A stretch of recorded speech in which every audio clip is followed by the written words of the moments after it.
Dear students, under the topic nonlinear partial differential equations, we are solving problems under type 4. Here we have the problem 5, that is 1 minus x multiplied with p plus 2 minus y multiplied with q is equal to 3 minus z. First of all, we shall rewrite this problem.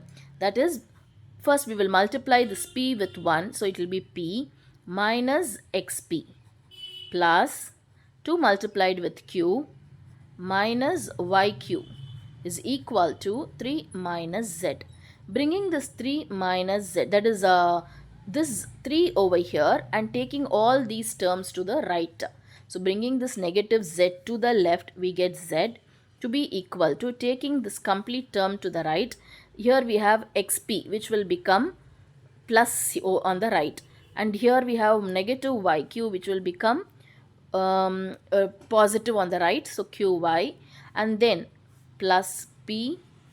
This plus p when comes to the right, it becomes minus p, so minus p, and this plus 2q when it is taken to the right, it becomes minus 2q, and this 3 remains as it is, so plus 3. So if you see, we have z to be equal to px plus qy minus p minus 2q plus 3.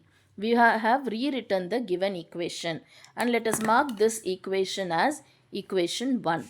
Now if you see, it is of the form z equal to px plus qy and then plus some function of p comma q. So it is of the Clairaut's form. The next step is to find the singular integral. I mean the complete integral. So the next step is to find the complete integral. Now in order to find the complete integral, we have to put p is equal to a and q is equal to b in equation 1. So we have to put this in equation 1. So here we have equation 1. So we have to replace z is equal to, p has to be replaced by a. So ax plus q has to be replaced by b. So by minus a minus 2b plus 3.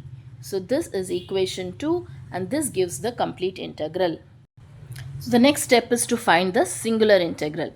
Singular integral is found by eliminating the arbitrary constants a and b from the complete integral, for which first we have to differentiate equation 2 with respect to a and b partially. So on differentiating equation 2 partially with respect to a, what we get is, so here when we differentiate, we have x, this becomes 0, this becomes minus 1, and these two become 0. So after this, we have to differentiate z partially with respect to y, b. So constant b, the other constant. So that will be equal to, this will become 0, here you will have y, this will become 0, here you will have minus 2, and this also will become 0. The next step is we have to put dou z by dou a to be equal to 0. So when we put that to be 0, we get x minus 1 to be equal to 0, and here we get the value of x to be equal to 1. Next, here we have to put dou z by dou b to be equal to 0. So we have to put y minus 2 is equal to 0, and we get the value of y to be equal to 2. Now what we will do, we will substitute these values of x and y in the given equation, that is here in equation 2, in the complete integral. So z will be equal to ax. What is x? X is equal to 1. That is what we have found here.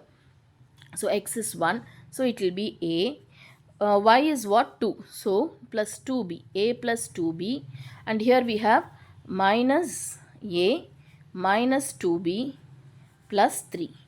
Now if you see, this plus a minus a will get cancelled, plus 2b minus 2b gets cancelled, and z is equal to 3. So therefore we have eliminated the arbitrary constants a and b, and we have obtained the value of z to be equal to 3, which gives us the singular integral.